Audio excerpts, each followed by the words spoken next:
দেশবাসী দেশের জনগণের কল্যাণের জন্য কাজ করতে চায় আর দেশের জনগণের কল্যাণের জন্য কাজ করবো, তারা কখনো কোনোদিন এই অধিকার থেকে বঞ্চিত হয়। কেন হয়? যেখানে যায়, সেই মুহূর্তে যায়, সেই মুহূর্তে যায়, সেখানে দেখা যায় অমুক দল করো, অমুক দল করো। আমি আর দলের নামগুলো প্রকাশ করলাম না। সেই দলের চাঁদা করা লাগে, সেই দলকে অনুসরণ করা লাগে, সেই দলকে অভাব দেওয়া লাগে। কেন ভাই? যারা দেশকে ভালোবাসবো, দেশের জনগণের জন্য কল্যাণের জন্য কাজ করবো, দেশের প্রতিটি মানুষের চিন্তা করবো, সেই চেতনায় তারাই তো বলে অগ্রাধিকার থাকে, ঠিক কিনা?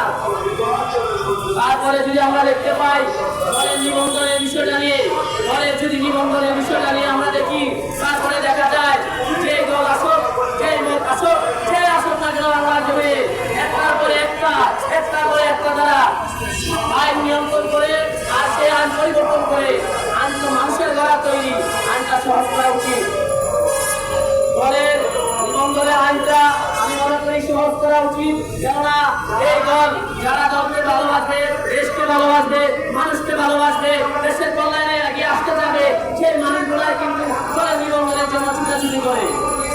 তাহলে আমি বলি এই নিবন্ধনের জন্য যদি ছুটাছুটি করি, তাহলে আমরা এই দলের নিবন্ধনের প্রক্রিয়াটা আমরা সম্পূর্ণরূপে শুরু করতে চাই। এভাবে সহজ শব্দে এই নিবন্ধনটি শুরু হয়, নিবন্ধনের প্রক্রিয়া শুরু হয়।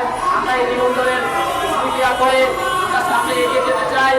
আর বর্তমানে যারা উপদেষ্টা মণ্ডলী আছেন তাদেরকে বিনয়ভাবে স্মরণ করতেছি, বিনয়ভাবে বলতেছি, আপনারা বর্তমানে যেই রাজনৈতিক দলের নিবন্ধনের আইনটা প্রক্রিয়া করতেছেন সহজ করবেন। এরপর আমার বক্তব্য